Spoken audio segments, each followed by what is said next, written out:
Donc pour ce soir, comme je le disais, en fait, nous sommes à notre cinquième webinaire sur la question de la lutte contre la pauvreté. Et dans ce second cycle, on essaye d'interroger cette lutte avec une approche économique. Le mois dernier, nous nous étions intéressés à l'insertion économique des personnes dites peu qualifiées dans une économie où ce sont principalement les diplômes qui comptent avant tout. Vous pouvez trouver une synthèse de ce webinaire et de tous les précédents sur notre site.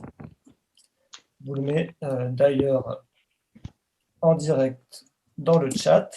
Ça, c'est la synthèse du précédent webinaire aussi en vidéo. Pour ce soir, donc, on se concentre plus particulièrement sur la question de la transition écologique et de ses chantiers, en nous demandant si les chantiers de la transition écologique aujourd'hui peuvent être un vecteur de lutte contre la pauvreté. Alors pourquoi questionner la transition écologique quand on s'intéresse à la lutte contre la pauvreté? Pour deux raisons. La première, c'est que cette transition est tout simplement une obligation si on souhaite limiter les impacts du réchauffement climatique et préserver le vivant sur notre planète. Et il y a du boulot, ce n'est pas peu dire. Le Haut Conseil pour le climat, dans son rapport Neutralité carbone 2020, nous alertait en indiquant qu'il fallait redresser le cap, je cite, le titre du rapport, c'est redresser le cap, relancer la transition, et il nous alerte, je les cite, les actions de la France ne sont pas encore à la hauteur des enjeux et des objectifs qu'elle s'est donnés dans sa stratégie nationale bas carbone, sachant que les émissions françaises de gaz à effet de serre ont baissé de moins 0,9% par rapport à 2018, alors que l'objectif annuel est de 1,5%, et qu'on s'est fixé comme objectif à partir de 2024 une baisse de 3,2%. Il est urgent d'accélérer, nous disent-ils. Cette stratégie nationale bas carbone, pour rappel, a pour objectif la neutralité carbone en 2050 pour la France et donc le respect des accords de Paris. Et pourquoi la deuxième obligation de cette... pourquoi est-ce qu'on parle de cette transition écologique? Deuxième raison, c'est que c'est déjà en fait une réalité sur notre territoire, même si on aimerait que ça aille plus vite. Des transformations sont en cours, des transformations sont amorcées et des expérimentations sont menées. Et il est déjà intéressant de regarder leur impact, et notamment sur la question qui nous préoccupe ce soir, la question de la lutte contre la pauvreté. Pour en parler, on a la chance d'avoir avec nous 4 intervenantes différents, de différents milieux, et on va essayer de les faire dialoguer pour nous ouvrir ces perspectives. Nous avons avec nous Véronique Andrieux, bonsoir. Vous êtes directrice du WWF France depuis juin 2019 et l'association, donc votre ONG WWF, a publié l'été dernier le rapport intitulé « Monde d'après l'emploi au cœur d'une relance verte ». On va du coup avoir l'occasion d'en parler. Frédéric Bosquet, bonsoir. Vous êtes initiateur du projet Terra. Terra, ça veut dire tous ensemble vers un revenu d'autonomie. Un projet de développement territorial via un écosystème coopératif et relocalisé qui est implanté à Tournon d'Agenais, un petit village dans le Lot-et-Garonne. Encore, il y a avec nous Emmanuel Combé, vous êtes économiste, auteur avec un autre économiste, Jean-Charles Ourcade, de Fiscalité carbone et finance climat, un contrat social pour notre temps. Et vous travaillez actuellement à la direction prospective et recherche de l'ADEME. Et pour terminer notre tour de table, Daniel Dubreuil, bonsoir. Vous êtes coordinateur de l'initiative Rénovons, qui est une alliance de la société civile pour la rénovation des logements, particulièrement les moins performants sur le plan énergétique. Donc on va tout de suite rentrer dans le vif du sujet avec nos intervenants. Et une première question pour vous, Véronique Andrieux, parce que c'est un peu votre rapport, en tout cas le rapport WWF France, qui nous a mis sur la piste de ce sujet. Et la première question que j'ai envie de vous poser ce soir, c'est pourquoi finalement le WWF, qui est le Fonds mondial pour la nature, s'intéresse à la question de l'emploi dans la transition écologique. Pour le dire peut-être d'une autre manière, pourquoi est-ce que vous passez de la protection des animaux sauvages aux questions sociales en France? Eh bien, déjà, bonsoir à tous et à toutes. Et c'est un plaisir d'être ici avec vous et merci beaucoup pour votre invitation.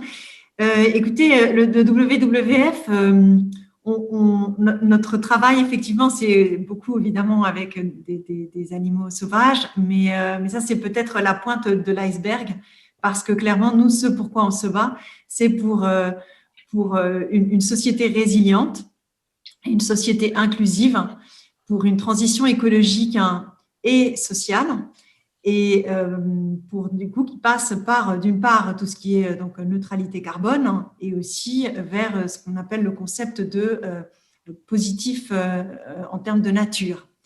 Alors, qu'est-ce que ça veut dire? Ça veut dire que de manière très concrète, pour vous donner un exemple de typiquement un projet type de terrain qu'on fait tous les jours au WWF France, concerne par exemple la pêche durable auprès de communautés côtières artisanales.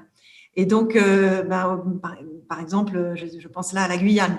Et bien sûr, sur ces communautés-là, on les soutient pour valoriser en fait une production qui est bénéfique pour la biodiversité, puisque ce sont des pêcheurs artisanaux qui ont installé des systèmes, des mécanismes qui leur empêchent en fait, qui empêchent des captures accidentelles de tortues ou de dauphins.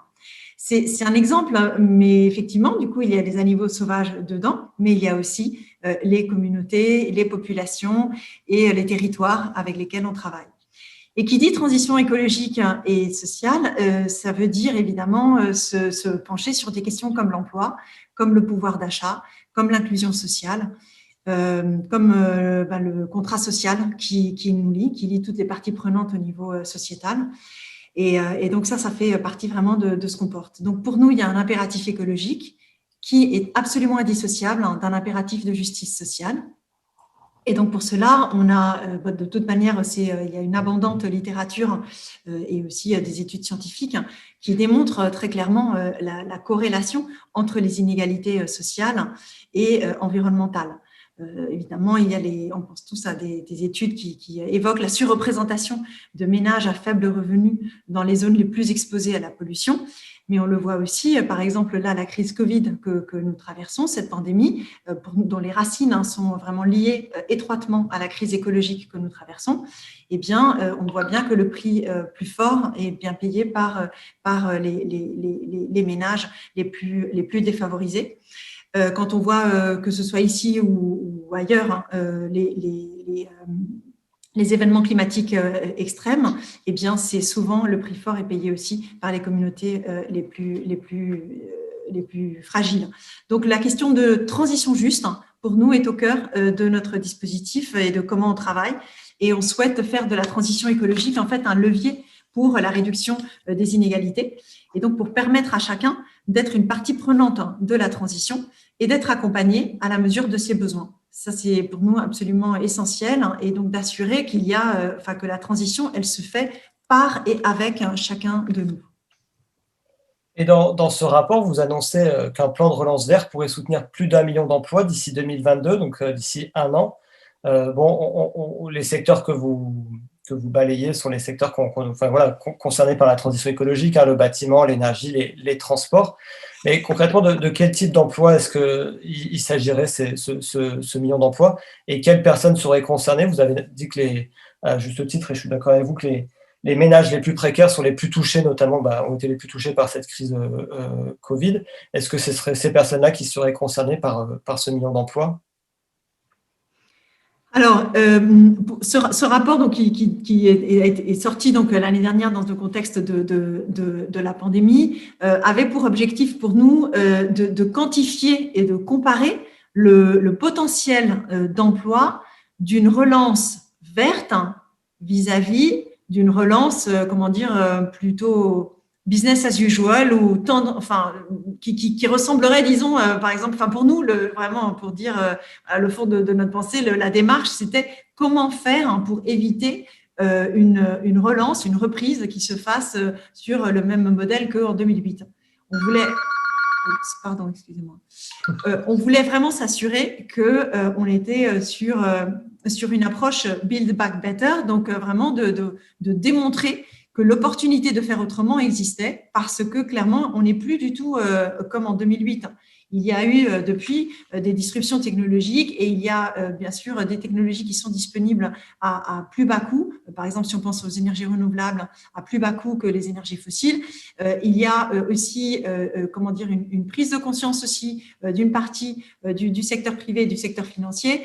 Et donc pour nous, il y a en fait des opportunités, des outils pour pouvoir voilà, démontrer que c'est possible de faire autrement. Donc, ce qu'on a fait, c'est qu'on a choisi 3 scénarios. Un scénario, disons, tendanciel, disons, donc en l'état actuel. Un deuxième scénario qui répondait aux engagements pris. Essentiellement, on a la stratégie nationale bas carbone ou la loi Egalim. Donc, si on tenait nos engagements, qu'est-ce que ça donnerait? Et un troisième scénario beaucoup plus ambitieux, là oui, de relance verte, hein, qui soutiendrait du coup massivement une série de secteurs que vous avez évoqués, qui pourraient être donc des accélérateurs de la transition écologique. Donc, on voulait voir si vraiment on mettait le paquet sur ces secteurs-là. Peut-être rajouter aussi toute la question de l'agriculture biologique, qui était aussi un des secteurs qu'on a identifiés. Qu'est-ce que ça voudrait dire en termes de création, de génération d'emplois? Donc, le type d'emploi, vous posiez la question, en fait, ça concerne des emplois de tout niveau de qualification. Du coup, sur ces secteurs-là, les chiffres qu'on a obtenus par cette modélisation quantitative étaient donc la création d'1 million d'emplois verts générés à horizon 2022. Donc, c'est un ratio quand même bien plus important puisque c'est à comparer avec 600 000 emplois, sinon dans le scénario business as usual, et 1 800 000 emplois verts générés à horizon 2030. Et là, du coup, un ratio de 1 à 3. Donc, l'avantage de ces emplois, c'est que c'est des emplois non délocalisables, des emplois territorialisés, puisque les chiffres qu'on a trouvés, c'est que 80% des emplois générés se situeraient en dehors d'Île-de-France, et donc avec une vraie dimension territoriale. Et ça, on pense que c'est extrêmement important. Bon, les secteurs, vous les avez mentionnés. Pour nous, il était absolument essentiel d'identifier plusieurs choses. D'une part, l'importance du dialogue social, pour vraiment être sûr qu'on promeut des emplois de qualité, de l'emploi décent, avec un horizon d'avenir. Et aussi pour lutter contre la précarité. Donc ça, c'est vraiment les questions de dialogue social étaient au cœur du dispositif. Et ensuite, il y a aussi des questions autour des mesures structurelles, parce que ce n'est pas seulement avec des investissements, et peut-être on y reviendra plus tard, qu'on peut y arriver, puisqu'il faut des investissements pour accélérer le développement de ces secteurs identifiés. Mais il y a aussi besoin de les accompagner avec des mesures structurelles qui rendent possible l'émergence et le développement de ces secteurs-là. Merci. Je me tourne vers vous, Daniel Dubreuil, parce que dans le rapport du WWF, justement, c'est le secteur de la rénovation énergétique des bâtiments qui concerne le plus d'emplois. Alors, pour être précis, 2278 équivalents temps plein. Au-delà de la transition écologique, ces rénovations, on sait qu'elles sont indispensables si on veut lutter contre la précarité énergétique en France. Peut-être pour commencer, est-ce que vous pouvez nous définir le concept de la précarité énergétique rapidement et sa réalité en France? Moi, j'ai vu qu'il y avait 12 millions de personnes concernées et 5 millions de logements très mal isolés. Enfin, 12 millions de personnes, c'est un Français sur 5, ça me paraît énorme.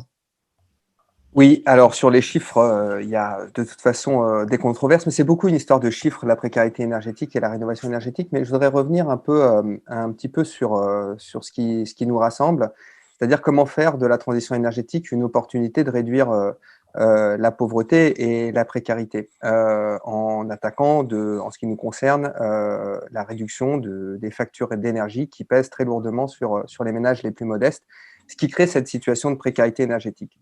Mais je voulais juste revenir un petit peu 5 ans en arrière, à un moment où on n'en parlait pas beaucoup, où on ne faisait pas encore beaucoup le lien dans ce pilier en fait plein et entier qui est la rénovation énergétique au sein de la transition écologique, et qui pourtant est celui qui pourrait apparaître comme quasiment presque le plus évident pour améliorer la situation des ménages et des familles les plus modestes dans notre pays. Et je me rappelle très bien que quand j'ai commencé il y a 5 ans, je faisais la campagne présidentielle dans toutes les équipes, et j'ai rencontré Yannick Jadot qui me disait « Oui, mais moi, je ne sais pas comment parler de transition écologique à des ménages pauvres. » Et moi, je lui disais « Mais c'est évident, il y a un élément évident qu'il faut prendre en compte, c'est le logement des gens.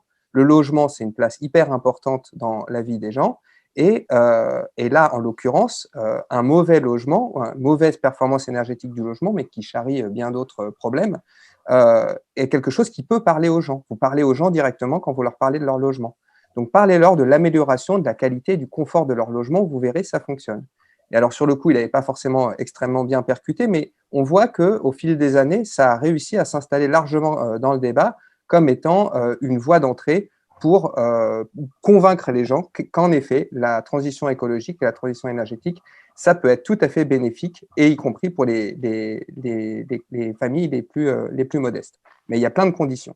Un tout petit peu avant aussi, pour dire pourquoi Rénovons. Rénovons, c'est fondé justement sur cette alliance des réseaux les plus en pointe sur la transition énergétique ou écologique, comme le réseau Action Climat ou le CLER, réseau pour la transition énergétique, et justement les grands acteurs de la lutte contre la pauvreté et la pauvreté dans le logement, comme le Secours catholique ou la Fondation Abbé Pierre. Donc c'est bien cette idée de transition juste qui nous rassemble pour mener ce combat.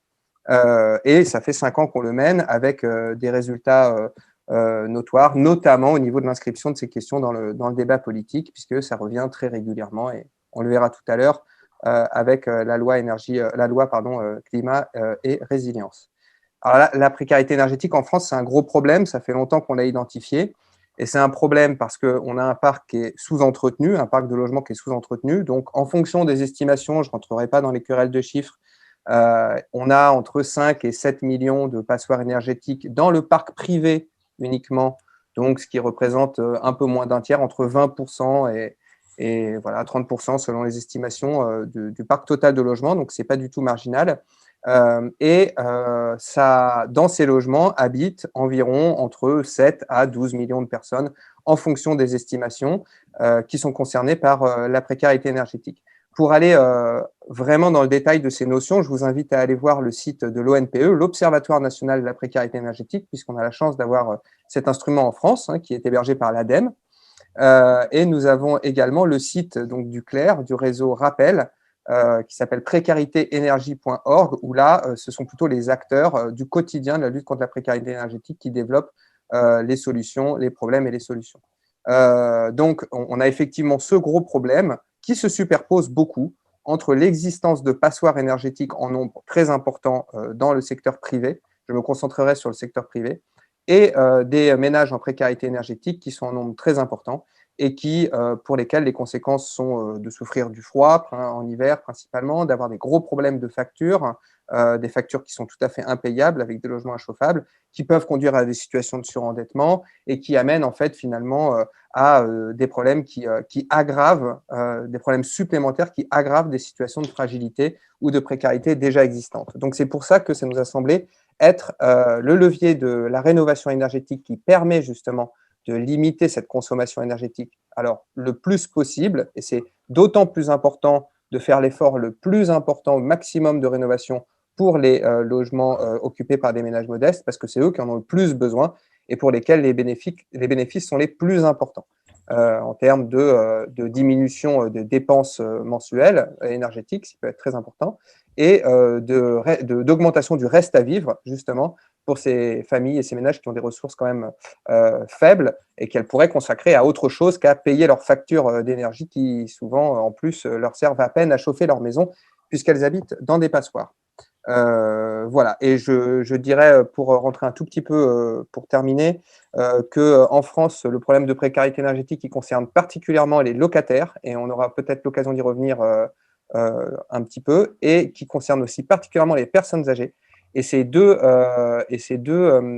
segments de population qui sont souvent aussi plus pauvres que les autres et qui ont des gros problèmes d'accès aux solutions pour la rénovation de leur logement. Voilà. C'est-à-dire que pour la rénovation thermique énergétique des bâtiments, il y aurait 2 piliers.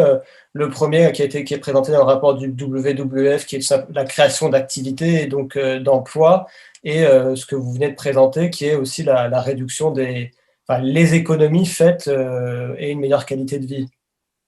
Alors, en effet, on peut le voir de plusieurs manières. Donc, ce niveau macro qui fait, si on considère le logement, alors c'est quand même à la mode en ce moment de parler de relance, surtout outre-Atlantique, de parler de relance et d'investissement dans les infrastructures. Ce serait bien que également ça puisse percuter de notre côté.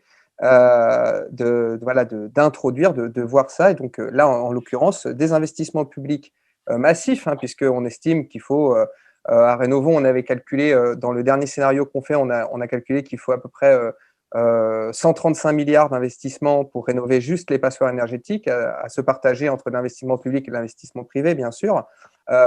Les chiffres, de toute manière, sont variables et dépendent des calculs, mais on voit qu'au niveau des masses, c'est des investissements colossaux qu'il faut faire pour arriver d'ici 2050 à remplir des objectifs et à vraiment éradiquer les passoires. Et ça concerne juste les passoires. Donc, évidemment, ces investissements-là vont générer beaucoup d'emplois, des emplois en plus de toutes sortes, des emplois peu qualifiés qui peuvent intégrer justement immédiatement de la main-d'œuvre, et y compris par exemple de la main-d'œuvre issue de l'immigration ou des flux migratoires, ce qui peut être aussi pas important à relever dans le contexte actuel. Mais également qui peuvent amener à des parcours de formation qui peuvent être très intéressants au vu justement des enjeux de transition dans le bâtiment qui se déploient tous les jours, parce qu'il n'est pas question de construire ou de rénover des logements aujourd'hui comme on le faisait avant, sans tenir compte justement de tous ces impératifs écologiques, climatiques et surtout de confort et de gains de pouvoir d'achat pour les ménages. Alors, bien sûr, ça pose des questions, justement, comment les ménages modestes peuvent accéder à ces rénovations. Donc là, on y reviendra peut-être un petit peu tout à l'heure, mais au niveau du soulagement des questions de pauvreté pour ces familles, alors on peut le voir d'un point de vue monétaire, mais on peut le voir aussi d'un point de vue de tout ce qui est charrié en fait par la précarité ou la pauvreté, notamment les aspects sanitaires.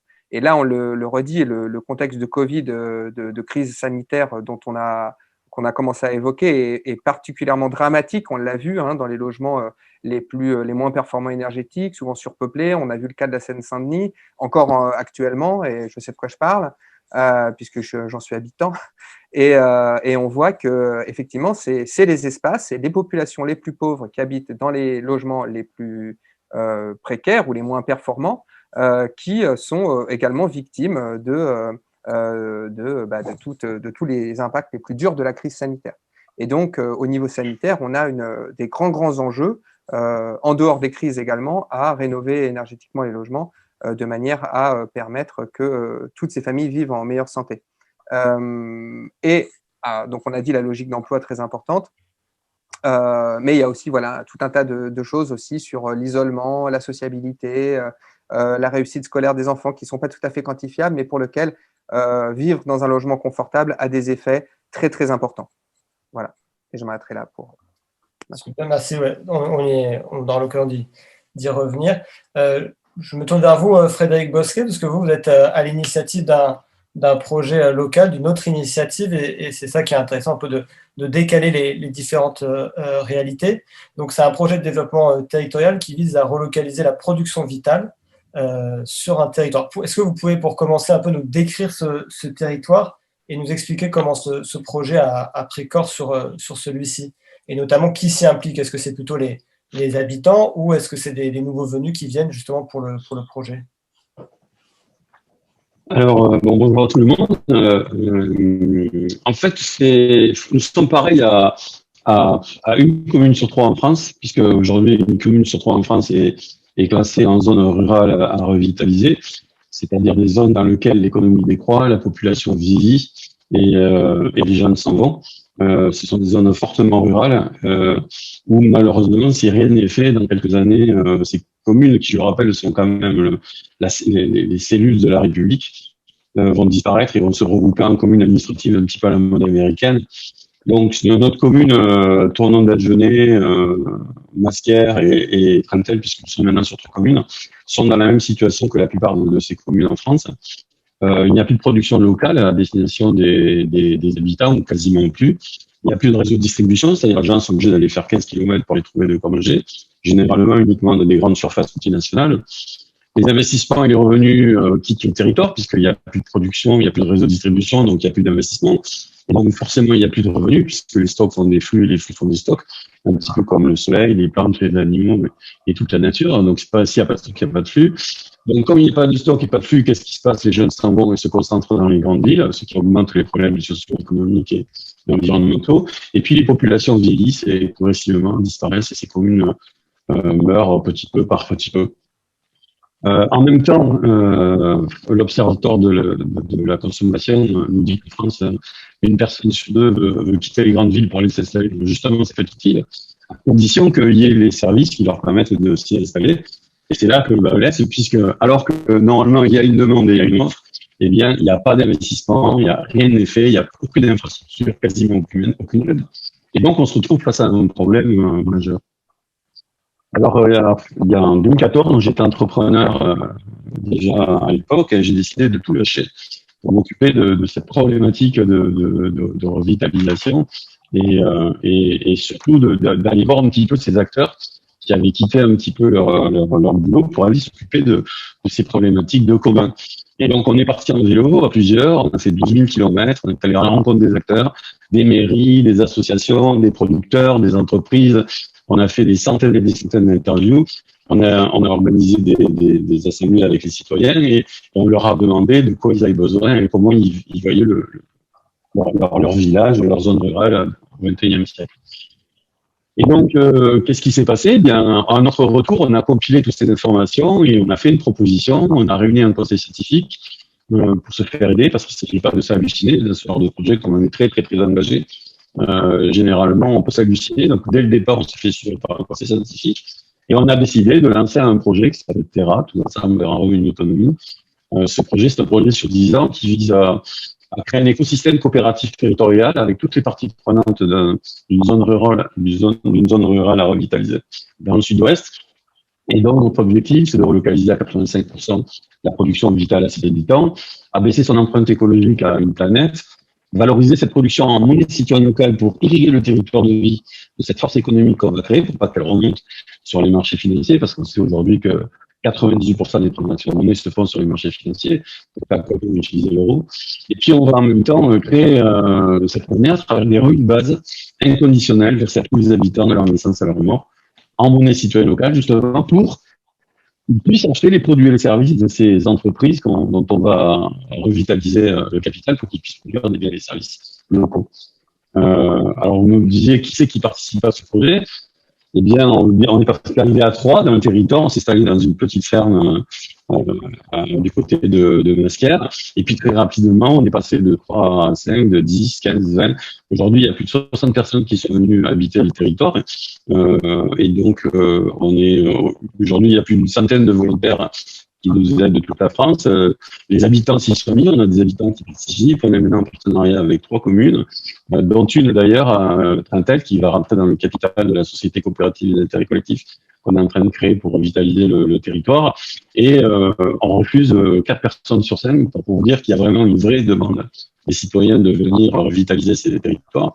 Le problème, c'est que malheureusement, les infrastructures et les financements ne sont pas fait pour ce type de projet. Et donc, on est en train, avec plusieurs acteurs, en particulier la Fondation de France et plusieurs acteurs institutionnels, de voir comment on peut inventer de nouvelles formes de financement pour financer ces écosystèmes coopératifs qui ont besoin non pas de 3 à 5 ans de financement, mais comme une forêt, ils ont besoin de 30 ans de financement pour revitaliser ces zones. Et donc, on est en train d'essayer de voir comment on peut faire pour faire ces innovations financières et faire en sorte de financer la revitalisation de ces zones-là.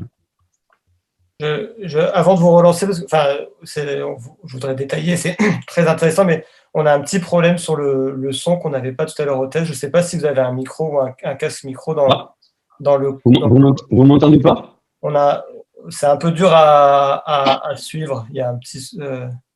Est-ce que je peux poser une question à un autre intervenant en attendant que vous trouviez un casque ou un micro, je sais, ou essayer d'améliorer le son. Je me sers toujours de celui-là. Je ne comprends pas ce qu'il y a.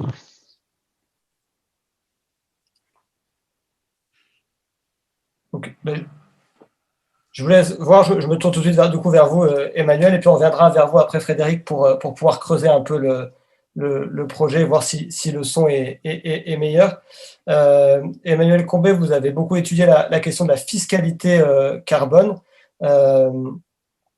qui est un autre outil, voilà, parmi tous les outils qu'on développe ce soir, ou qui pourrait être un autre outil pour la lutte contre la pauvreté, notamment la question des créations d'emplois qui nous préoccupent toujours. Est-ce que pour commencer, vous pouvez un peu nous expliquer ce qu'est la fiscalité carbone et comment est-ce que ça pourrait être un facteur créateur d'emplois?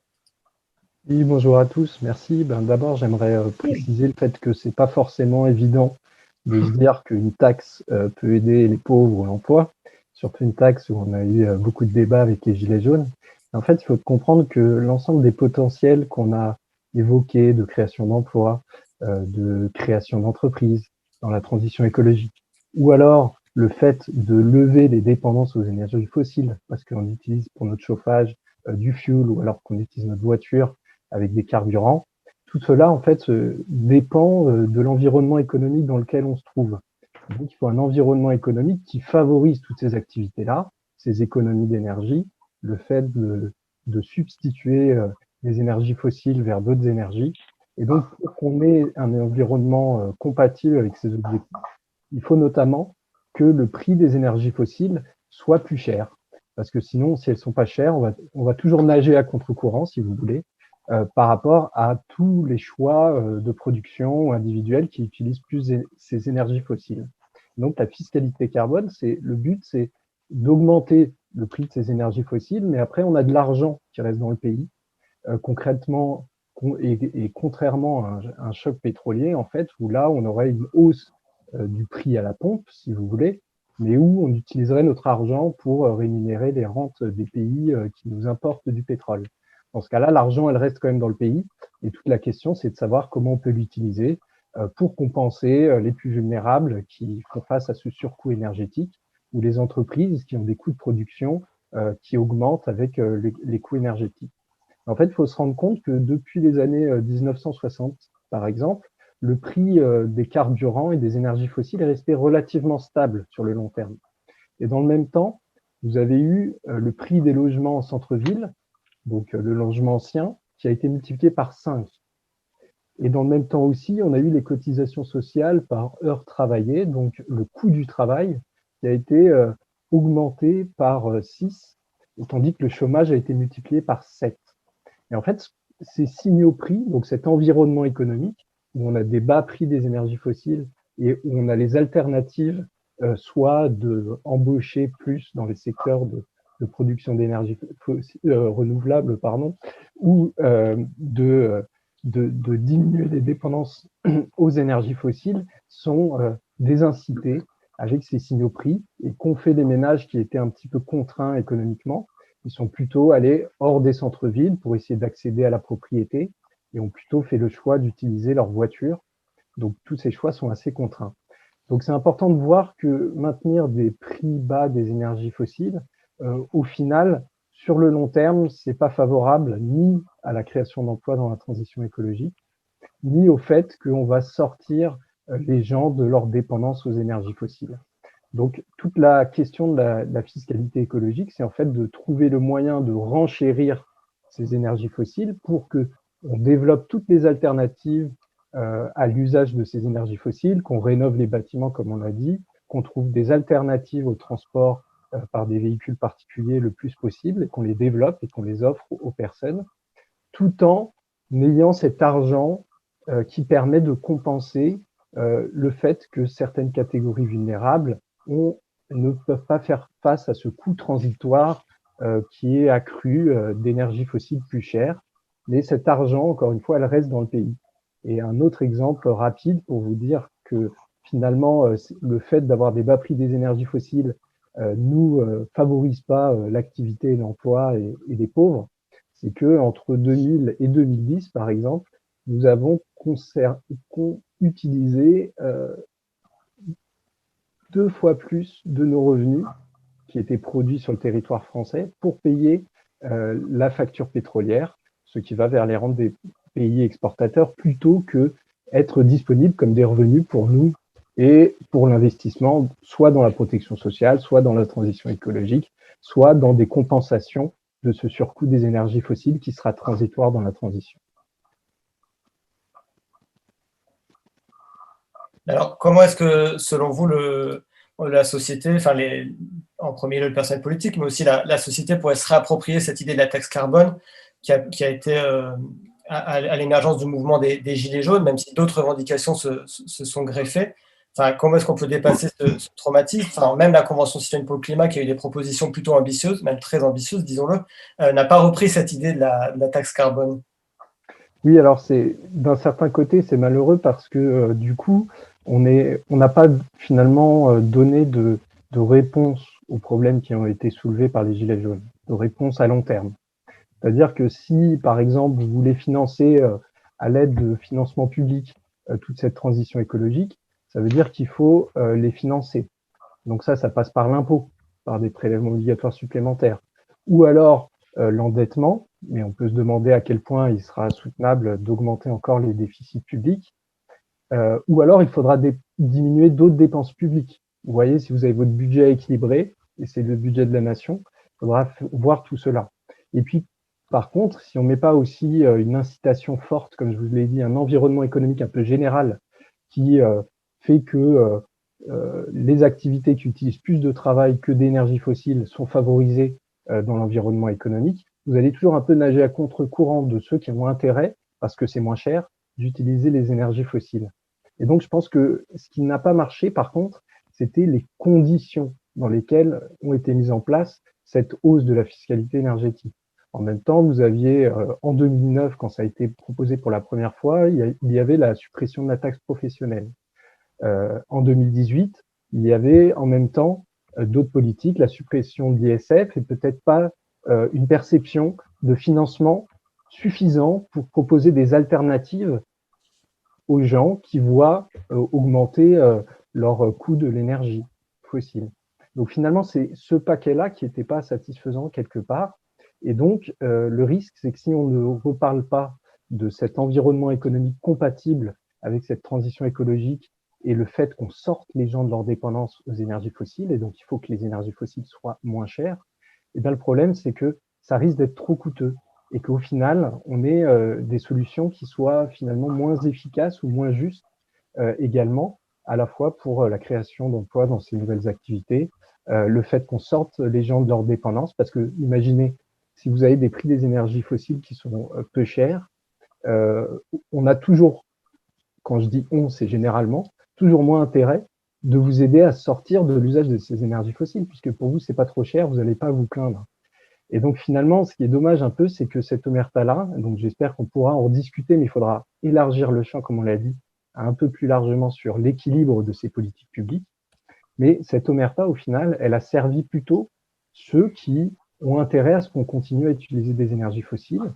Et finalement, l'argument de protection des pauvres a servi comme un alibi quelque part pour dire il faut laisser des bas prix des énergies fossiles et continuer à les utiliser. Merci beaucoup. En effet, on va avoir l'occasion d'y revenir, surtout qu'il y a déjà des questions dans le chat. Frédéric Bosquet, bon, comme promis, je me retourne tout de suite vers vous. Puis bon, on va voir si le son s'est amélioré, mais c'est pas si pire sinon, et on tendra l'oreille. On s'était arrêté sur la question du revenu d'autonomie que votre projet cherche à développer. Est-ce que vous pouvez nous en dire deux mots, et notamment comment est-ce que c'est selon vous un facteur de lutte contre la précarité, à la fois des personnes mais d'un territoire? Et je crois qu'on vous a complètement perdu. Non, vous êtes là. Il faudrait rallumer votre micro. Est-ce que vous m'entendez maintenant? Ah oui, c'est mieux. Très bien, désolé. Je pense que j'étais pas sur les bons réseaux Internet. Excusez-moi, par contre, j'ai loupé la question, par contre. Pas de souci. Je vous demandais de repartir du coup sur la question du revenu d'autonomie que vous commenciez à développer, et notamment comment ça peut être un outil de lutte contre la précarité, à la fois des personnes, mais aussi d'un territoire. Alors, comme je vous ai dit tout à l'heure, en fait, le problème dans les zones rurales, c'est qu'il n'y a plus de stock de monnaie. La monnaie, en fait, quand elle est investie dans l'appareil de production, elle permet de produire des biens et des services qui vont ensuite être vendus sur le territoire et vont créer, si vous voulez, des flux économiques sur le territoire. Donc, si vous n'avez pas de patrimoine dans les territoires, en fait, il n'y a pas de stock, donc pas d'appareil de production, donc pas de flux. Et s'il n'y a pas de flux, il n'y a pas de stock. Et donc, on est dans cette boucle de dégradation, en fait, de l'économie, de la finance. Et derrière, bien sûr, il n'y a pas de possibilité pour les collectivités territoriales de prendre une part du gâteau, puisque le gâteau est de plus en plus petit et il y a de moins en moins d'économies dans ces territoires. Donc, qu'est-ce qu'on doit faire? On doit faire deux choses. Et notre projet, il est basé en 5 étapes. Donc, la première chose à faire, c'est on doit relocaliser des stocks de monnaie. Mais ces stocks de monnaie, ils doivent être en 2 parties. Une partie sous forme de flux circulant à l'intérieur du territoire, qui va permettre aux gens d'acheter des produits et des services, mais respectueux des humains et de la nature. C'est pour ça ces investissements, on va les faire sous forme de monnaie citoyenne locale, qui vont tourner dans l'économie entre des acteurs agréés respectueux des humains et de la nature, dans lequel on va intégrer toutes les parties prenantes, les partenaires, les collectivités locales, les associations, les entreprises, les habitants, les partenaires financiers et même, comme je l'ai dit, un conseil scientifique qui va essayer de regarder cette traçabilité pour améliorer ces flux. Donc, on doit relocaliser ces flux en monnaie locale et en même temps, on doit relocaliser des stocks. Et là, l'idée, c'est d'aller investir au capital d'entreprises locales, des producteurs, des artisans, des commerçants, pour les aider à produire des biens et des services utiles à la population qui habite ces territoires et en plus le produire de façon respectueuse des humains et de la nature. C'est pour ça qu'on va d'abord agréer ces entreprises à un réseau qu'on appelle un comité territorial de dialogue qui va bien vérifier que ces entreprises produisent des biens et des services qui sont utiles à la population du territoire, puisque c'est la population du territoire qui va dire de quoi elle a besoin. Bon, généralement, c'est toujours des mêmes choses. Hein. Elle a besoin de manger, de boire, de se chauffer, d'avoir de l'électricité, de pouvoir se déplacer de façon douce. Elle a besoin aussi d'avoir de l'information, de la culture, enfin, de tout un ensemble de choses pour pouvoir vivre sur ce territoire. Et donc, on va monter comme ça un cahier des charges, et puis toutes les entreprises qui rentreront dans ce cahier des charges, à la fois en termes de production, mais aussi de durabilité de ces productions, on va les agréer dans une société coopérative d'intérêt collectif. Et cette société coopérative d'intérêt collectif, elle va réinvestir le capital qu'on va drainer, le capital, subvention et dons, parce que pour chacun des activités différentes, on va les drainer des fonds différents. Pour le secteur non marchand, on va les drainer des dons.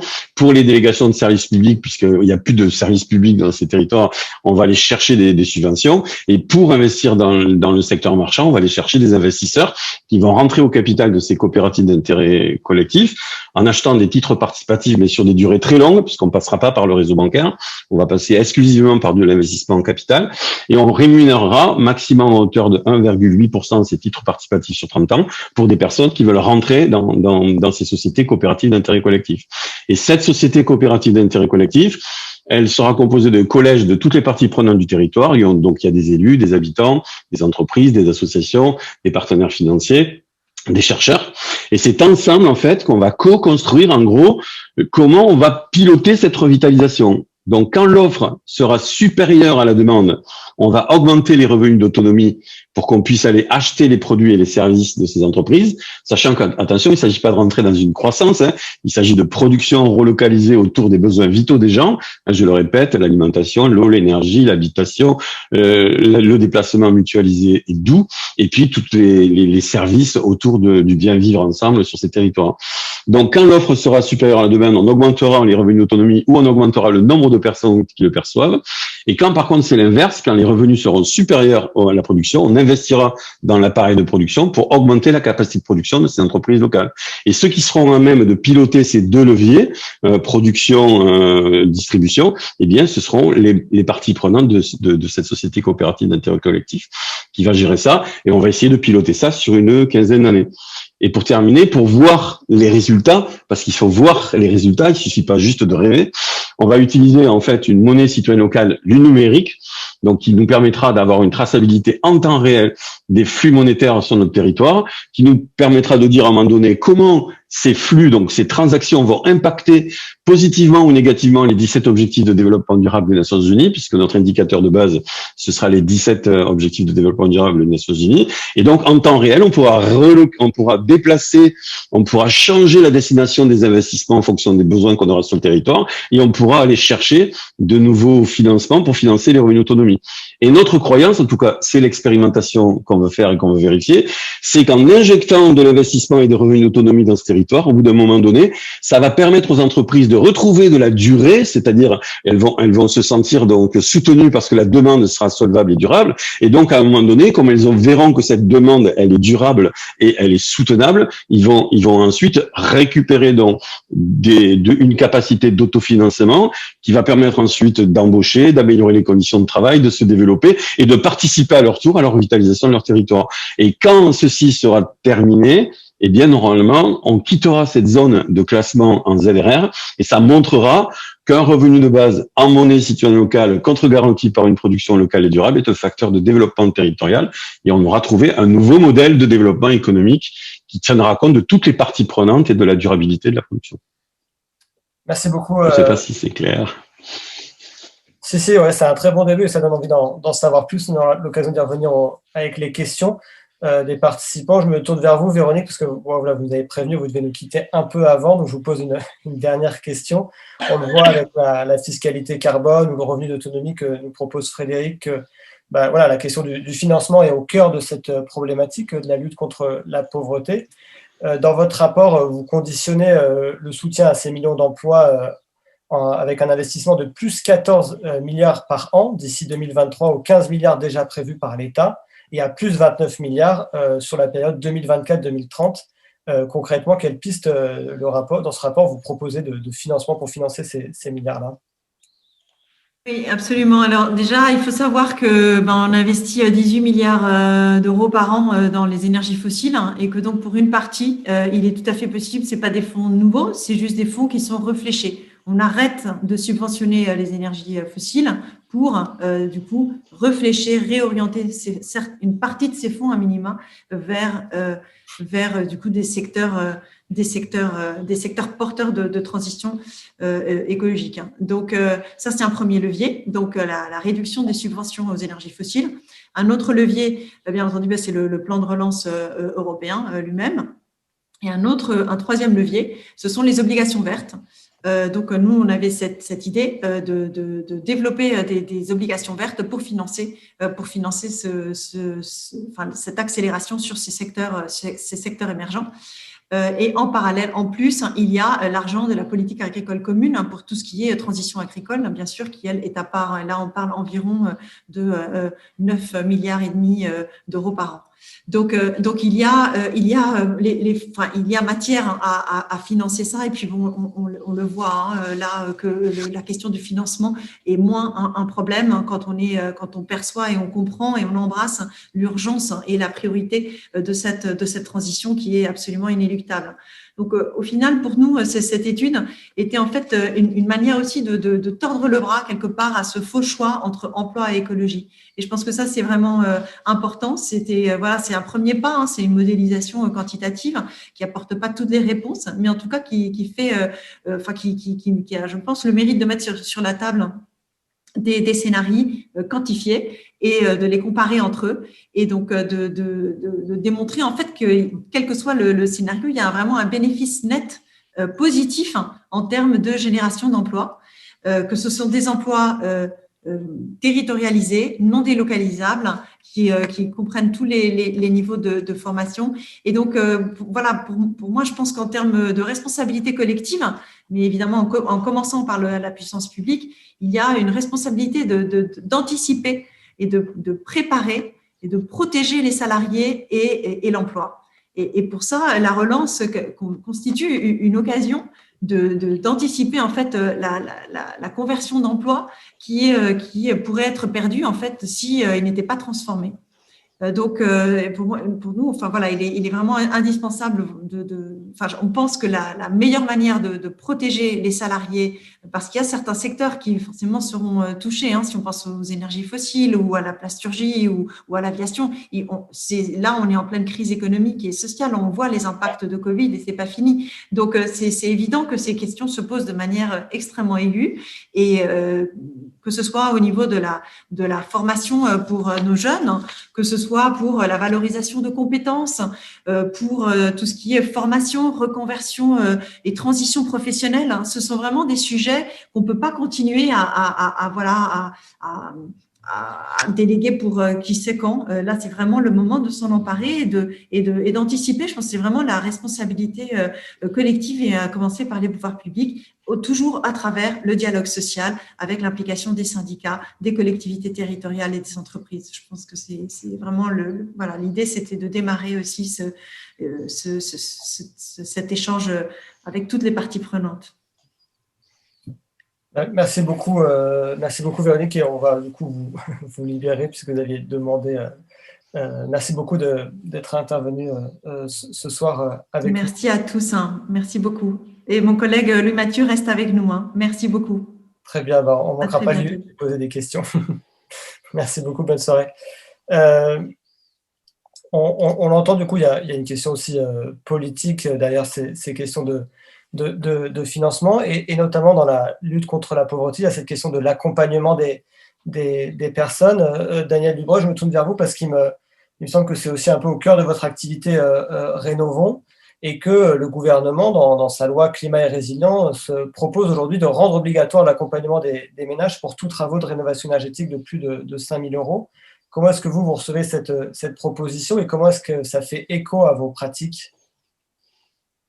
Alors nous, on prend, surtout si c'est bien défini et bien financé, particulièrement pour les ménages modestes, il ne faudrait pas que ça dégrade l'actuel. Je voulais juste dire que donc l'accompagnement, oui, c'est très important. En fait, dans des questions aussi on va dire épineuses, et le dédale en fait finalement de thèmes qui est entremêlé entre l'énergie, le bâtiment, les questions d'accompagnement, accompagnement social, mais aussi accompagnement technique, accompagnement financier, on l'a dit. C'est quasiment en fait impossible pour tout un chacun de s'y retrouver complètement. Et en réalité, cette question de l'accompagnement, elle doit pouvoir être posée pour n'importe quel type de ménage afin de ne pas faire des erreurs. Parce que particulièrement dans ce domaine, on a pris l'habitude en France de faire, du domaine de la politique publique de soutien à la rénovation énergétique, une sorte de course après les erreurs, et pour rattraper des erreurs, on fait d'autres erreurs sans jamais vraiment revenir sur le bon chemin. Et une des manières de faire, c'est de commencer un peu à sécuriser les parcours, et notamment en sécurisant les choix des gens, en leur proposant véritablement des choix, des alternatives, en leur disant si vous faites telle rénovation, vous pourrez avoir 500 € d'économie annuelle de facture. Si on arrive à faire en sorte que vous arriviez jusque-là, vous pourrez en avoir 1100. Et ce qui peut être assez important en termes de revenus pour des ménages modestes. Donc, c'est des choix qui doivent être particulièrement éclairés et accompagnés. Et au sein de Rénovons, on a des acteurs comme donc Leclerc, qui héberge beaucoup d'espaces info-énergie, qui regroupe beaucoup de points d'information conseils sur l'énergie, mais aussi dans Rénovons, il y a Solia, qui est un accompagnant historique des ménages modestes dans la rénovation et la réhabilitation de leur logement. On a aussi le groupe EFI qui fait du conseil avec des C2E. On a la Fondation Abbé Pierre. On a le Secours catholique qui a développé, notamment à travers le réseau Ecohabitat, une pratique assez exceptionnelle d'accompagnement social de ménages, d'accompagnement en fait de A à Z de ménages très modestes dans des opérations de rénovation performantes qui véritablement changent leur vie. Et donc là, on a quelque chose de très important. Mais ça s'inscrit, de l'accompagnement tout seul ne fera rien. Accompagner des ménages dans une série de mauvais choix ne sera pas suffisant. En l'occurrence, alors donc nous, Rénovons, on fait du plaidoyer et de la communication depuis 5 ans. Aussi, c'est pareil, on a fait des scénarios de rénovation ambitieux, très ambitieux. On a une feuille de route pour la politique publique de rénovation qui doit nous permettre de conduire, de réduire, d'en finir avec la précarité énergétique à un horizon raisonnable et de rénover toutes ces passoires. Et pour ça, en fait, il y a des éléments techniques, des éléments financiers, des éléments d'accompagnement humain dont on ne peut pas se passer. Et donc là, en l'occurrence, cette proposition, elle est directement en fait issue du plaidoyer de Rénovons, puisque nous, comme les autres acteurs de Rénovons, on le met vraiment au cœur des décisions, c'est-à-dire des choix éclairés, mais avec des bons choix qui sont faits. C'est-à-dire, il faut pouvoir proposer des niveaux de rénovation les plus ambitieuses possibles pour correspondre à nos objectifs climatiques, mais aussi parce que c'est là qu'on délivre le plus de bénéfices. Donc, je le répète, ce n'est pas que des bénéfices en emploi. C'est des bénéfices en confort, c'est des bénéfices en santé, c'est des bénéfices bien évidemment environnementaux, d'émissions de GES, c'est des bénéfices sur la balance commerciale d'importation d'énergie, comme on l'a dit tout à l'heure. C'est aussi avoir la capacité de se créer des marges de manœuvre futures et d'offrir donc pour tout le monde des possibilités de mieux respirer et de mieux vivre. Donc pour ces familles, cet accompagnement, il est multifacette. Donc, quand on décide d'un accompagnement obligatoire, il ne faut pas oublier que, par exemple, le programme Habiter mieux de l'Agence nationale pour l'amélioration de l'habitat comporte une dimension d'accompagnement obligatoire pour tous les ménages qui en font partie. Reste qu'il faut pouvoir partir de cette base-là pour le rendre plus dense, plus complet, donc de A à Z, comme on l'a dit, pas forcément à partir d'un niveau minimum, parce que pour les ménages modestes, en fait, bien évidemment, 5 000 euros, ça semble énorme, mais vu que nous, on demande un reste à charge zéro, et que, par exemple, le rapport de la mission Sichel, qui a été demandé par le gouvernement pour compléter la loi climat et résilience, dit qu'il faut financer jusqu'à 95% les rénovations très performantes des ménages pour les logements des ménages les plus modestes, là, oui. Donc, dans ce cas de figure-là, si ça devient cohérent avec une action où on a un accompagnement obligatoire, des incitations très fortes ou des aides maximum à faire les rénovations les plus performantes et des dispositifs financiers et des dispositifs techniques qui permettent de le faire, donc de développer l'emploi, la formation, la créativité dans l'innovation dans le bâtiment, tout ce cercle vertueux, alors à ce moment-là, ça prend toute sa cohérence. Mais un élément pris indépendamment d'un autre ne peut pas être vu comme une victoire, ou alors forcément partielle. C'est forcément un tout petit bout du chemin. Nous, on envisage l'action publique comme étant un tout et qui doit vraiment être prise dans ses composantes donc d'accompagnement humain, donc le dispositif de conseil territorial, local, l'accompagnement financier, donc particulièrement avec cette question du reste à charge zéro, en fait, on dit pour les ménages les plus modestes, et l'accompagnement technique qui vise à mettre en contact des offres techniques les moins décevantes, celles qui vont au contraire être les plus qualitatives, qui vont permettre justement de libérer tous ces bénéfices qu'on peut en attendre. Voilà, donc ça se place, ça va dans le bon sens, mais il est fort à craindre que justement on soit assez limité par c'est des petits pas en fait. Il faudrait qu'on envisage la question de manière bien plus complète et bien plus cohérente et ambitieuse en réalité pour véritablement arriver à réduire la pauvreté et améliorer considérablement le niveau de performance du parc de logement en France. Merci beaucoup. Et pour terminer ce tour de parole, et après on passera aux questions des participants, Emmanuel Combet, de nos échanges ce soir, qu'est-ce qui fait écho à votre proposition de contrat social de transition énergétique? Est-ce qu'on est parti un peu dans des directions un peu différentes, mais est-ce que vous avez l'impression que ça fait écho à cette proposition que vous portez?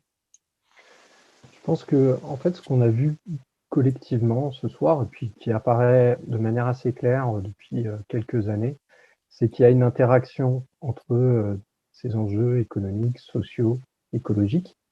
Donc, il y a des potentiels. Je pense que ce soir, vous avez entendu des propositions qui soulignaient ces potentiels, mais il y a quand même des craintes importantes, des difficultés à court terme. Oui, on est dépendant des énergies fossiles. Oui, on doit se déplacer en voiture pour aller travailler, etc. Et puis, en même temps, on a d'autres politiques qui sont mises en œuvre. On finance notre protection sociale par des prélèvements obligatoires qui reposent beaucoup sur le travail. Ça, je vous ai dit que ça désincitait à l'emploi et on va plutôt arbitrer du coup pour utiliser de l'énergie parce que elle est moins chère et mécaniser les choses. On voit qu'il y a ces tensions-là, quoi.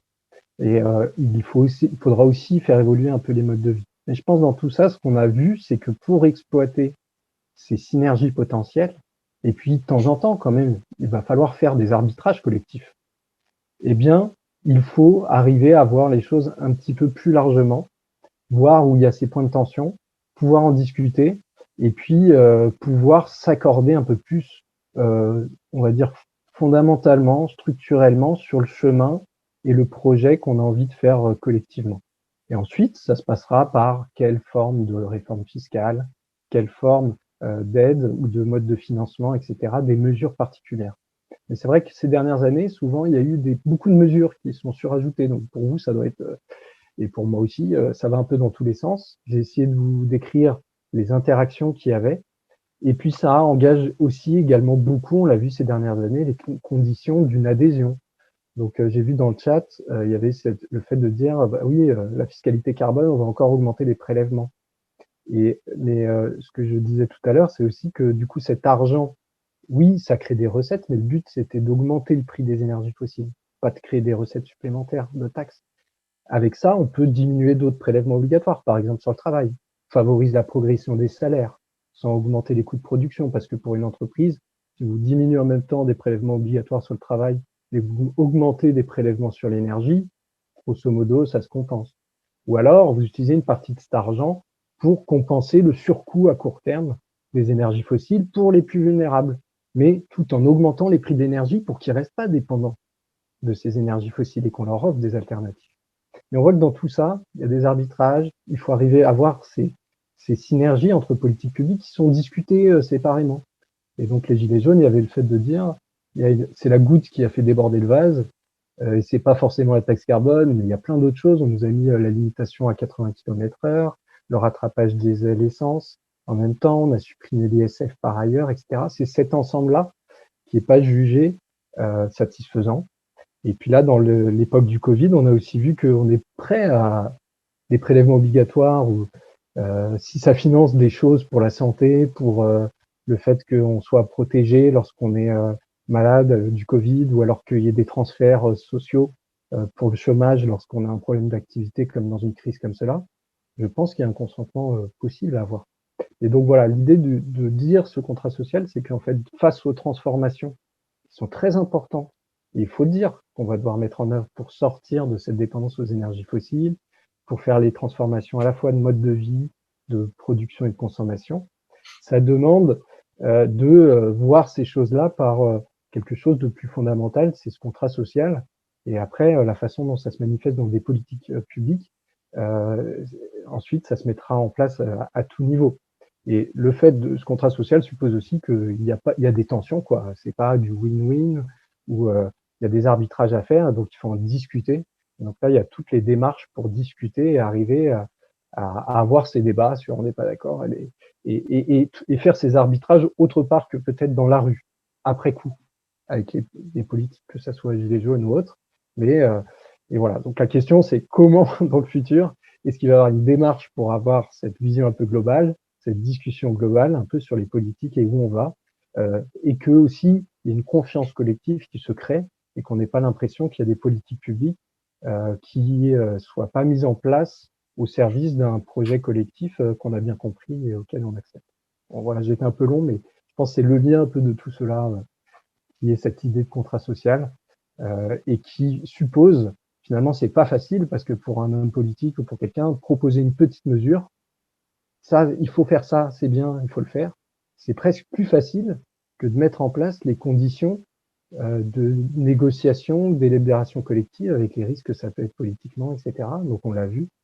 Mais je soutiens que pour les transformations qu'on doit faire, et justement pour aller au-delà des petits pas, il va falloir, l'urgence finalement, c'est pas de mettre quelques mesures, c'est mettre en place ces conditions d'action collective. Et ça, c'est une vraie difficulté d'organiser ces délibérations et d'arriver collectivement à se dire qu'on fait partie ensemble d'une création de politique publique dans un projet de société qui crée notre futur. Et ça, du coup, c'est des questions de gouvernance importantes, de débat. Donc, on a parlé beaucoup de démocratie, etc., de négociation sociale, du rôle des partenaires sociaux, etc., et des citoyens avec la Convention citoyenne. Donc, tout ça participe, je pense, dans ce sens-là. Mais on n'y est pas encore. On est dans une société très conflictuelle. Et donc, il y a quand même un changement un peu de façon de faire qu'il va falloir opérer, et je l'espère. Merci beaucoup. Merci à vous, Emmanuel. Alors, on va passer à vos questions. Il y en a déjà qui apparaissent dans le chat. N'hésitez pas à continuer. Je vais donner la parole à Didier Perrin qui a une première question. Et le temps qui se prépare, je réponds à la question de Marie-Pierre Barrière qui demande sur la proposition de l'Institut Rousseau sur la garantie de l'emploi vert et le modèle territoire zéro chômeur. On ne va pas y répondre ce soir parce que c'est exactement le sujet de notre prochain webinaire qui aura lieu le 11 mai, mardi 11 mai à la même heure, 18h, où il y aura le vice-président de territoire zéro chômeur et la directrice adjointe de l'Institut Rousseau qui seront là pour parler de ça. et on mettra ça en perspective avec la question du revenu minimum garanti. Donc on en parlera le mois prochain si vous voulez bien, et je donne la parole à Didier Perrin. Oui, bonsoir, merci. Vous m'entendez? Oui. Parfait. Oui, alors je prends quelques précautions oratoires parce que la question que j'ai formulée très rapidement et de façon très condensée dans le chat peut laisser penser que voilà, il y a beaucoup, c'est un terrain qui est difficile. Je sais, en plus sur les chiffres, je serai prudent, je suis pas économiste, donc je rapporte des chiffres que je lis ici ou là, donc ils peuvent ne pas être exacts et ils peuvent être tout à fait sujets à discussion entre nous. Il se trouve que je suis aussi un élu local, ou de modeste dimension, je suis un simple conseiller municipal, réélu l'année dernière après plusieurs années d'interruption. Et effectivement, tous les jours, nous nous posons ces questions sur, en matière de gestion des finances, comment arbitrer, comment faire pour aller effectivement vers cette transition écologique, vers cette transition verte, comment flécher les financements, comment aider, comment être efficace, où s'adresser, parce que c'est extrêmement compliqué.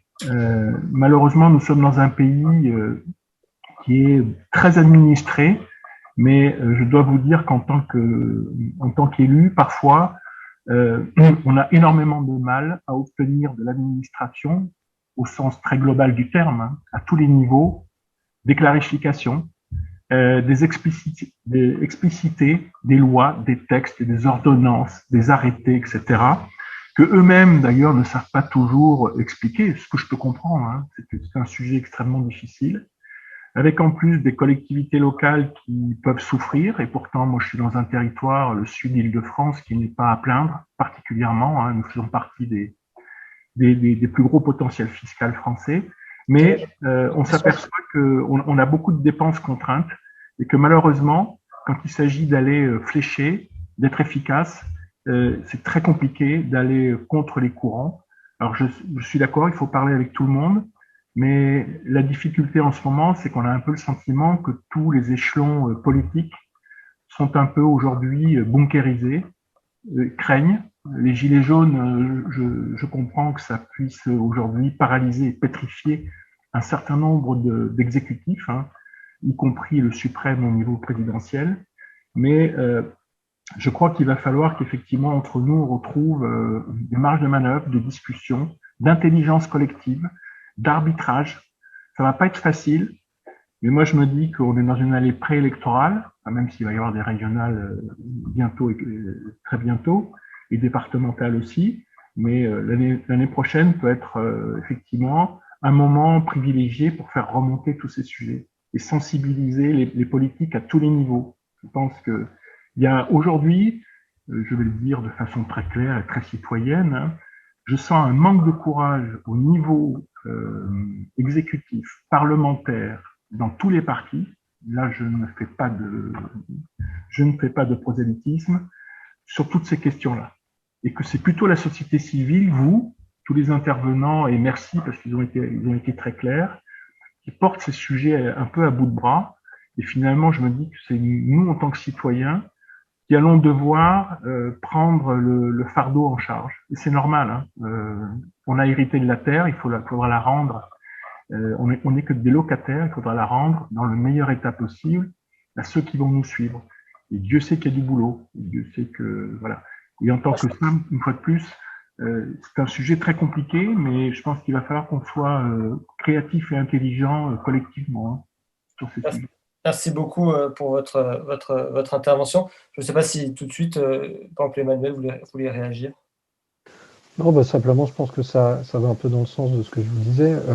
Ces barrières organisationnelles, le fait de casser justement aussi les barrières qui existent, avec le fait que on est segmenté un petit peu, que ce soit entre ministères, mais aussi fragments de la population, etc. Et ces sujets-là, c'est des sujets où on est très interdépendants.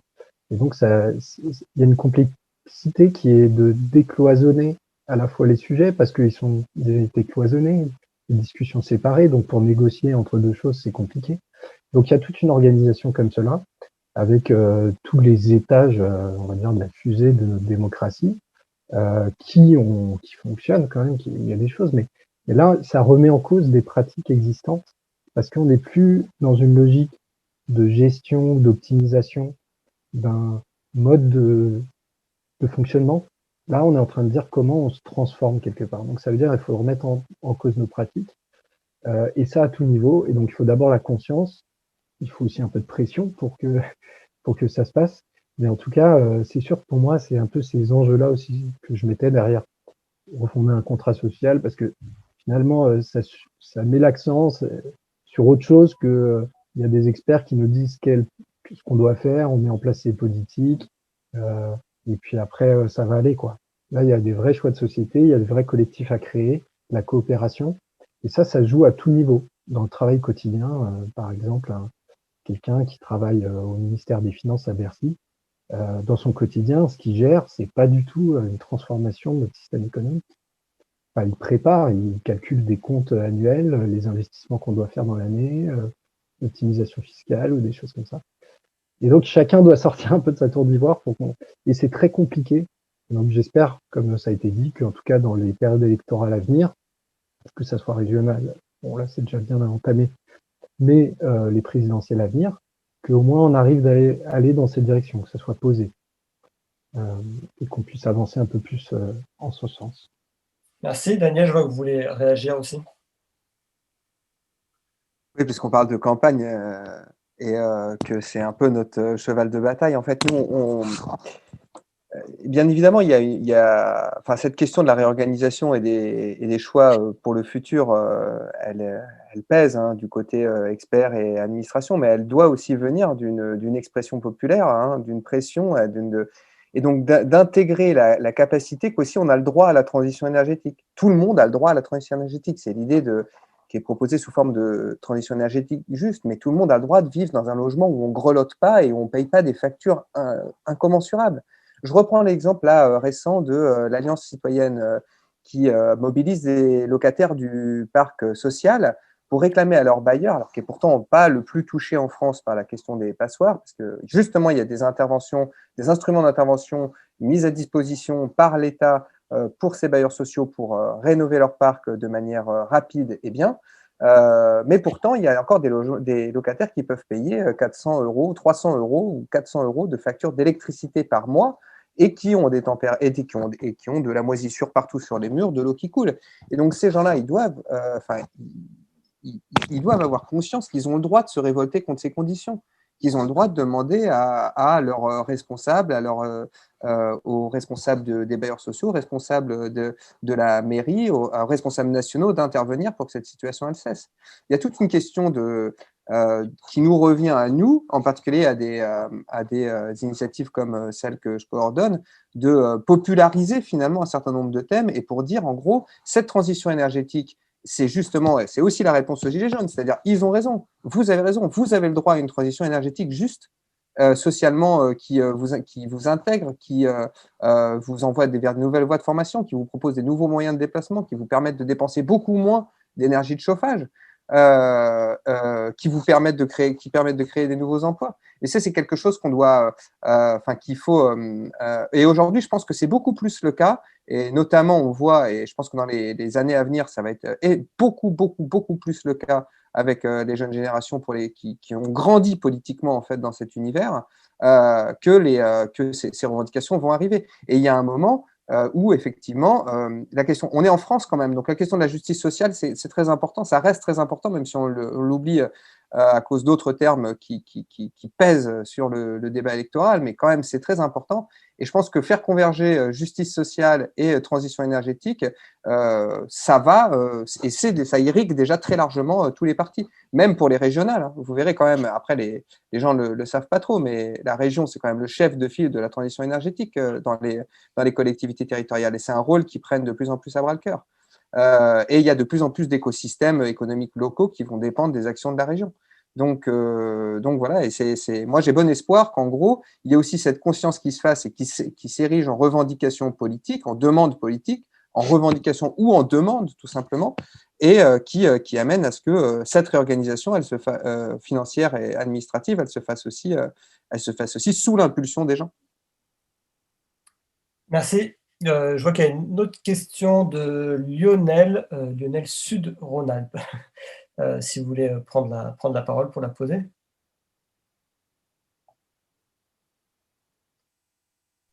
Est-ce que Lionel est avec nous? Oui, non, mais je réagissais tout à l'heure, bonsoir, sur la question des arbitrages qui était évoquée par M. Combet, et voilà comment, plusieurs intervenants ont donné quelques idées, mais c'est vrai que tout ça reste finalement de l'initiative de chacun. Et puis une autre question qui m'est venue aussi là, à la suite, c'est de savoir un peu, est-ce qu'il existe un support, une espèce de support qui centraliserait un certain nombre d'initiatives vraiment très pertinentes, à la fois en termes de mobilisation des uns et des autres, mais aussi en termes de bonne compréhension, mais d'un support un peu synthétique aussi, parce que c'est complexe tout ce qu'on évoque là. Et du coup, moi j'ai regretté de ne pas avoir pu participer comment ça s'appelle, au système citoyen là, qui avait été organisé à l'initiative du président de la République, parce que je pense que c'est un espace d'acculturation assez formidable.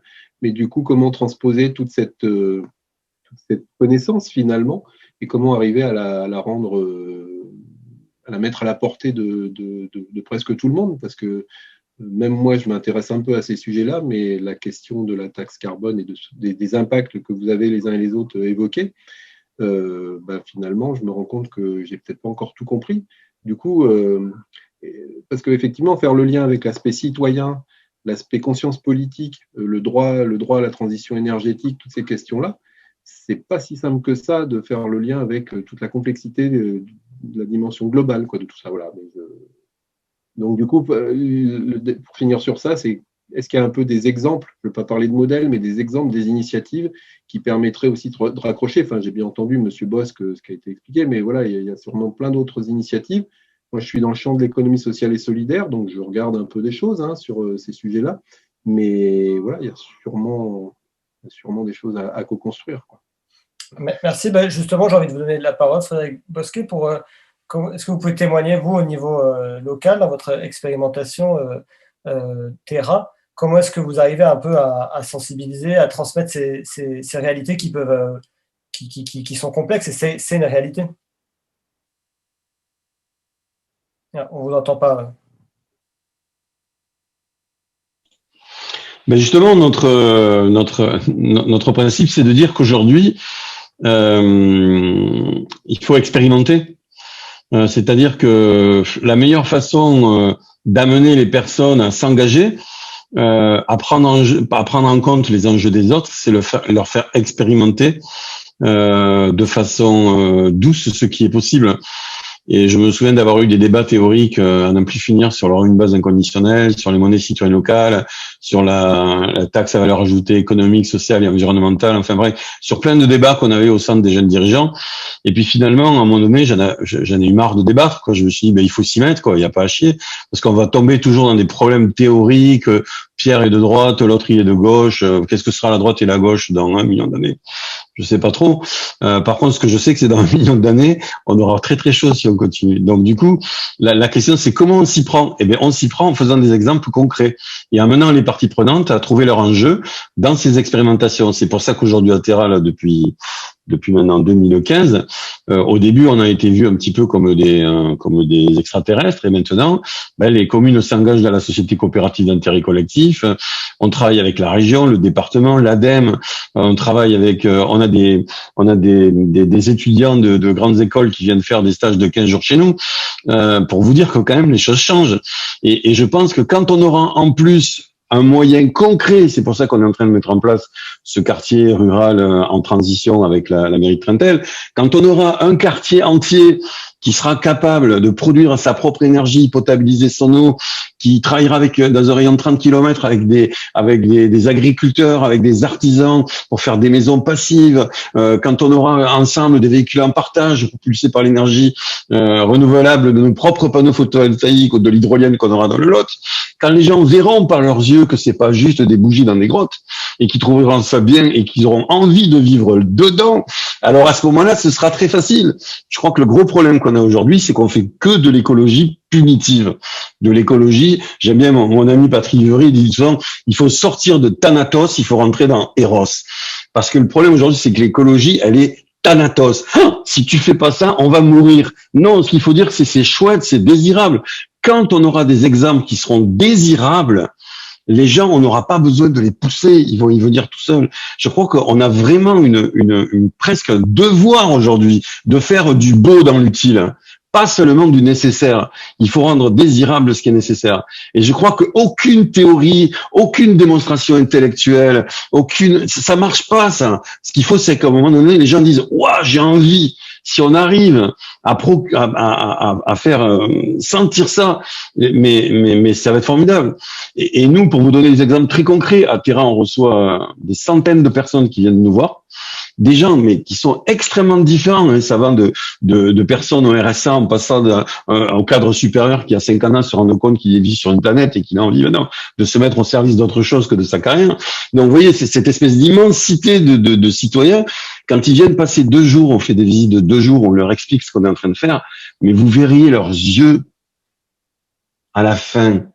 C'est comme s'ils avaient découvert qu'ils avaient une nouvelle pièce à leur maison qu'ils n'avaient jamais vue. Et je peux vous dire, il n'y a pas besoin de leur raconter quoi que ce soit de théorique après. Ils cherchent, après ils se mettent parce qu'ils disent, mais j'ai envie de ça, moi. Et donc, je pense qu'on a vraiment un devoir de rendre la transition écologique, sociale et économique désirable. Beaucoup plus, à mon avis, que de la démontrer par une théorie économique, financière ou politique. Voilà, c'est comme ça que nous on fait, en tout cas. Je sais pas si c'est la bonne façon, mais c'est en tout cas celle que nous on a choisi de faire. Il faut bien sûr qu'il y ait des dimensions théoriques. On travaille avec un conseil scientifique, on n'est pas non plus des hippies, mais il faut que ce soit derrière. C'est comme en musique. Les musiques, je fais de la musique, les gammes, elles sont derrière la musique. Dès qu'elles passent devant, c'est pas beau. Vous voyez, c'est pas bon. Donc il faut faire pareil avec l'écologie. Il faut faire passer les théories derrière et faire du beau. Et quand on fera du beau, on fera des choses formidables. Ça, j'en suis persuadé. Merci beaucoup. Je vois qu'il y a maintenant des questions, des témoignages qui arrivent dans le chat. Malheureusement, le temps file. Du coup, pour terminer et respecter le contrat horaire, je vais donner tout de suite la parole à Olivier Legros. Olivier était avec nous dans le groupe de coordination de ces webinaires. Tu es géographe et maître de conférence à l'Université de Tours. Et c'est toi aussi qui rédige nos synthèses de chaque webinaire que vous pouvez retrouver sur le site de la revue Projet. Tant que tu arrives, je lis juste un dernier commentaire de Sandrine Burezi qui dit que dans l'Hérault, ils vont monter des groupes de citoyens pour s'approprier une ou plusieurs mesures de la CCC, Convention citoyenne pour le climat. Ça fait un peu écho à ce que vous disiez, Frédéric Bosquet, sur le fait de se coltiner aussi ces sujets, et c'est chouette de voir ce genre d'initiative. Je te donne la parole, Olivier, pour la petite conclusion à chaud en 3 minutes. Ouais. Vous pouvez retrouver la synthèse pour prendre du recul. Oui, merci à toi, Martin. Voilà, moi aussi, c'est à moi d'honorer mon contrat, donc d'essayer un peu de synthétiser, ou plutôt de réagir, hein, puis modestement, hein, avec 2-3 idées. La première, ou plutôt des impressions. Hein. Moi, je marche au feeling. Hein. Je ne sais pas si je marche à héros, ça aussi, ça peut m'arriver. Mais en tout cas, je marche au feeling, et j'ai envie de dire que là, on brasse très large, quoi. On brasse très large.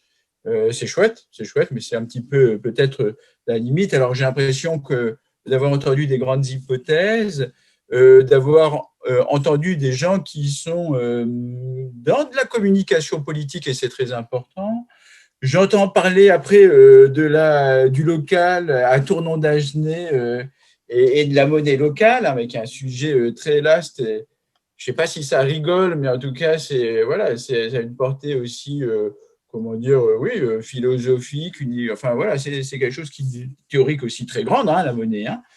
Pas que très pratique, mais aussi théorique. Bon. Et puis, on a quand même des choses peut-être plus concrètes sur notamment ces questions relatives à la précarité énergétique. Hein. Ça, c'est fondamental, très concrète aussi dans les retombées de la taxation carbone. On a compris combien ça pouvait être problématique. Mais on reste un peu loin, et ce n'est pas une critique, hein, encore une fois, on fait tous comme on peut, mais du vécu des personnes qui se trouvent en situation de grande précarité, hein, qui sont un petit peu le point de départ de nos webinaires. Alors, qu'est-ce que je retiens comme autre chose? D'abord, c'est qu'il y a du boulot. Ça, c'est très clair. Je reprends ce que tu disais tout à l'heure, Martin. Il y a du boulot, surtout qu'on ne sait pas vraiment ce qui se fait. hein. À l'échelle nationale, hein, quand j'entends les uns et les autres, là aussi on a envie de poser plus de questions, mais bon, on a l'impression qu'on a des politiques qui restent très en deçà des objectifs officiels. Hein, ça, c'est très clair. Hein. Il suffit d'écouter, puis il suffit de regarder les sourires à droite, à gauche, quand les gens évoquent ces sujets-là. Ouais, bon, bah, c'est bien, mais depuis l'année dernière, qu'est-ce qui s'est vraiment fait? Il y a peut-être des trucs. Bon. Deuxième question, c'est de savoir si finalement les dispositifs touchent ou ciblent. Toucher, c'est autre chose. Cible véritablement les personnes en situation modeste. On était dans le champ de la précarité énergétique. Mais quand on voit des dispositifs comme ma prime rénov, ou enfin voilà, des choses que je connais très mal, mais finalement, ce sont des nouveaux dispositifs, ou plutôt des anciens qui ont été transformés en nouveaux dispositifs, parce que comme vous savez, rien ne se perd, rien ne se crée, tout se transforme. Bon, et du coup, mais est-ce que ça cible les personnes en situation précaire autant qu'avant ou pas? Voilà, est-ce qu'il y a voilà. Donc, ça aussi, c'est une question qui se pose. Deuxième très grande remarque que je ferai, c'est qu'on en est au stade des balbutiements, hein, quand même, d'une certaine manière. Hein. Alors, d'abord, avec des expérimentations, où on est au début de l'expérimentation, je reviens à Tournon, hein, avec donc ces écosystèmes coopératifs, hein, dont on attend qu'ils fournissent la preuve. Et ce n'est pas une critique, hein, mais c'est super important, mais on en est vraiment au stade de l'expérimentation qui est présenté par notre intervenant comme même un souhait. On veut aller vers l'expérimentation, hein, on en est là.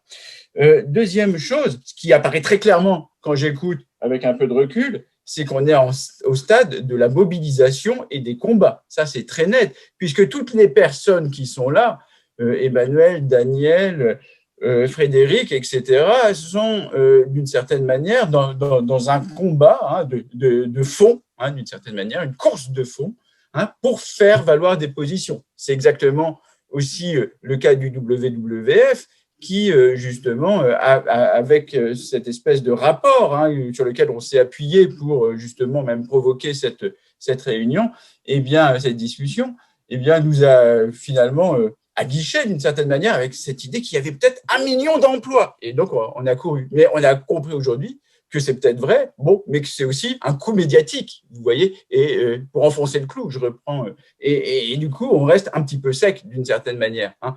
Voilà. Qu'est-ce que j'ai envie de dire? Qu'on en est peut-être au stade des débats d'idées, qu'on en est peut-être un peu trop, et je rejoins M. Bosque ou Bosquet, à la question de la construction, au stade de la construction des argumentaires, voilà, et que quelque part, on a peut-être besoin de retourner sur le terrain, voilà, d'aller sur le terrain pour voir comment, dans la pratique, hein, ça me semble très important, dans la pratique, des acteurs économiques, eh bien, travaillent pour la transition ou dans le domaine de la transition écologique, que ce soit dans l'habitat, hein, vous évoquiez Solia, mais il faudrait qu'on puisse aller voir de plus près ce qui se fait de ce côté-là, dans l'agriculture, voilà, et voir aussi ce que tout cela produit comme effet en termes d'insertion sociale et économique. Hein, voilà. Donc, moi, c'est la seule leçon que je retiens. Non, il y en a plein d'autres, il y a tout ça, hein, mais en tout cas, c'est l'envie que j'ai, c'est de retourner voir ce qui se fait concrètement. Qu'est-ce que je voulais dire? Et je terminerai juste là-dessus. C'est pour moi une sorte d'aporie ou de difficulté peut-être insurmontable, je ne sais pas justement, mais qui me trotte dans la tête, donc je vais quand même au bout de ce que je voulais dire, qui est lié à la rentabilité de ces fameux emplois verts. J'ai l'impression qu'on est un peu sur le fil du rasoir, c'est-à-dire soit on est dans des emplois non rentables, mais toute la question qui se pose, c'est celle de l'autonomie des acteurs de ces domaines de l'économie sociale et solidaire. Est-ce que finalement, on n'est pas là dans des emplois qui ne marchent que parce qu'ils sont aidés? J'en sais rien. Ou soit ils deviennent rentables et d'une certaine manière, ils peuvent être finalement réintégrés à l'économie capitaliste qui produit des inégalités qu'on dénonce par ailleurs. Et d'une certaine manière, on risque, dans ces cas-là, par ces emplois verts, réintroduire le loup dans la bergerie, si vous me permettez l'expression. Et je trouve que sur ce plan-là, la question de la monnaie locale, parce qu'elle oblige à relocaliser finalement l'activité, est peut-être une piste, mais super intéressante. Elle est indiquée par M. Bosquet, et je crois que vous l'aviez évoqué dans le dernier numéro de la revue Projet, consacré à la dette. Voilà, bon, je m'arrête là, hein, mais ce n'est pas une synthèse, hein, j'ai fait comme j'ai pu, et puis en toute modestie. En tout cas, voilà comment moi je réagis à ce qui a été dit. Merci Olivier de t'être prêté à cet exercice délicat de la conclusion à chaud. C'est donc ici que se termine ce webinaire. Donc je vous donne rendez-vous, on a pu en parler dès le 11 mai pour le prochain webinaire. Vous recevrez des mails d'information puisque vous êtes inscrits à ce webinaire. Un grand merci Daniel, Emmanuel, Frédéric et Louis-Mathieu. Merci de transmettre nos chaleureux remerciements à Véronique aussi pour sa présence et son intervention. Juste pour creuser les questions, la revue projet, c'est aussi beaucoup de dossiers et d'articles de fond. Je vous mets tout de suite le lien vers nos derniers articles sur le dossier emploi. Où est-ce qu'on va si vous voulez creuser la question? Les premiers articles sont en ligne et puis vous pouvez dès maintenant aussi commander le numéro pour nous soutenir. Un grand merci à tous pour votre attention jusque-là. Je vois que vous avez mis aussi des liens dans le chat. Merci beaucoup pour votre participation.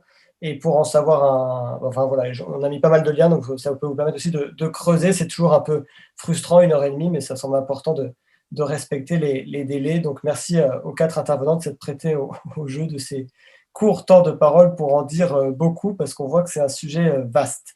Voilà, je termine là-dessus. Un grand merci et à très bientôt. Merci aussi surtout à Sciences Po et à l'Université de Tours qui nous soutiennent techniquement et sur le fond pour ces webinaires. À très bientôt.